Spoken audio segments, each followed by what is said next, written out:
ఒక్కసారి కొమ్మూరి గోల్డ్ కి కాల్ చేయండి. తాకట్లో ఉన్న మీ బంగారాన్ని విడిపించి మార్కెట్ ప్రైస్ కి వాళ్ళు కొనుక్కుని మిగతా డబ్బులు మీకు ఇచ్చేస్తారు. హలో అండి, అందరికీ నమస్కారం. సోషల్ మీడియా అంటే చిల్లరగా చూస్తాం మనం.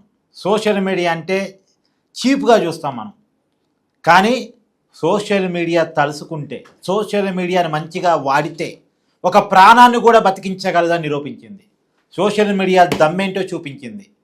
నిజానికి ఆంధ్రప్రదేశ్ చెందినటువంటి కర్నూలు జిల్లాకు సంబంధించినటువంటి సురేష్ ప్రభావతిల కుమార్తె పునర్విక, ఆ అమ్మాయికి ఎవరికో తప్ప రాని ఒక రేరు అనారోగ్య సమస్య వచ్చింది. లక్షల్లో ఒకరికి వచ్చేటువంటి అనారోగ్య సమస్య. లక్షల్లో ఒకరికి అంటున్నారు, కానీ ఇంతవరకు నేను అనారోగ్య సమస్యని గతంలో ఎప్పుడూ విన్నది లేదు. సో ఆ బాధ వచ్చింది. ఇప్పుడు మనకాడ వైద్యం లేదు, బయట ఫారెన్లో చేపించాలి. ఆ అమ్మాయి మెడిసిన్కి, ఇంజక్షన్కి 16 కోట్ల రూపాయలు ఖర్చు అవుతుందట. 16 కోట్లు అంటే ఒక మధ్య తరగతి వాడు భరించలేని ఖర్చు. ఒక స్థాయి సంపాదన పరుడు కూడా భరించలేని ఖర్చు కదా. సామాన్యుడేముంది, కొద్ది సంపన్నుడు కూడా 16 కోట్లు ఒక్కసారిగా చెల్లించాలంటే నాట్ ఎట్ ఆల్ పాసిబుల్. కానీ తప్పదు, పాపను బతికించుకోవాలంటే 16 కోట్లు ఖర్చు పెట్టాల్సిందే. 16 కోట్లు అంటే ఎవరు ఇస్తారు? ప్రభుత్వాలు కూడా 16 కోట్లు ఒకళ్ళ కోసం ఖర్చు పెట్టలేవు ఒక జనరల్గా అయితే. వెంటనే సోషల్ మీడియాలో పోస్టులు పెట్టారు. సోషల్ మీడియాలో చాలామంది రంగంలో దిగారు. ప్రత్యేకించి ఇన్స్టాగ్రామ్లో వరుసగా వీడియోలు చేశారు. 10 కోట్లు వసూలు చేశారట. చిన్న విషయం కాదండి. సరే, మరి 16 కోట్లు మొత్తంగా సోషల్ మీడియా 10 కోట్లు ఇచ్చారు. తర్వాత ప్రభుత్వం స్పందించింది.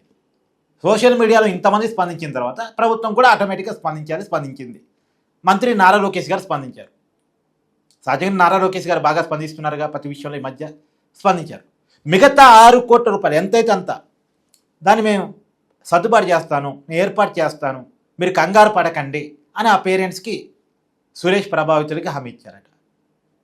సో ఇప్పటికే సోషల్ మీడియాలో ఇక డొనేషన్లు ఆపండి, ఇక అవసరం లేదు, వీడియోలు చేయకండి అని ఆ పేరెంట్స్ రిక్వెస్ట్ చేశారు.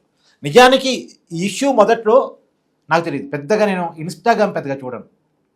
ఏదైనా వీడియో పోస్ట్ చేయాల్సి వస్తే పోస్ట్ చేసి వదిలేస్తాను తప్ప పెద్దగా ఇన్స్టాగ్రామ్ ఫాలో కాను. ఎందుకంటే ఇన్స్టాగ్రామ్లో యాడ్స్, పెయిడ్ ఆర్టికల్స్ ఎక్కువ ఉంటాయి, ఎక్కువ బూత్ కల్చర్ కూడా ఉంటుంది. సో అది నిజం, దాంట్లో వచ్చేది కూడా ఏది నిజమో ఏది అబద్ధమో తెలియదు. అందుకని పెద్దగా ఫాలో కాను.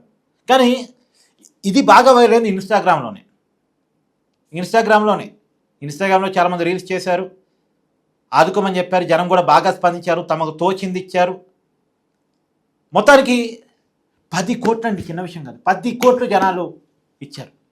చూడండి, మంచిగా వాడితే ఇప్పుడు ఇన్స్టాగ్రామ్లో కొన్ని బూత్ చూస్తాం, కొన్ని రోత్ చూస్తాం, కానీ అవి వదిలేసి సోషల్ మీడియాని మంచిగా వాడితే ఒక ప్రాణాన్ని కూడా బతికించవచ్చు అని నిరూపించారు. సూపర్ అండి.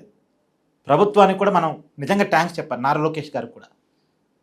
ఎందుకంటే 6 కోట్ల రూపాయల సహాయం పాప కోసం చేస్తాననేది చిన్న విషయంగా మనం చూడాల్సిన అవసరం లేదు. ఒక ప్రభుత్వం ఒక వ్యక్తి కోసం 6 కోట్లు జనరల్గా ఖర్చు పెట్టదు, జనరల్గా అయితే వైద్యం కోసం.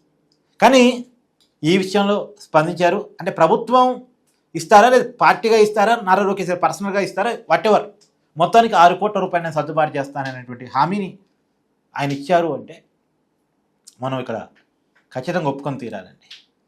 సో ఏదేమైనా సరే, నారా లోకేష్ గారు స్పందించడం కంటే కూడా నేను సోషల్ మీడియాని చాలా ఇక్కడ అభినందించదలుచుకున్నా. జనాలు 10 కోట్ల రూపాయలు డబ్బులు ఇవ్వగలిగారు అంటే రియల్ యాడ్సప్ అండి.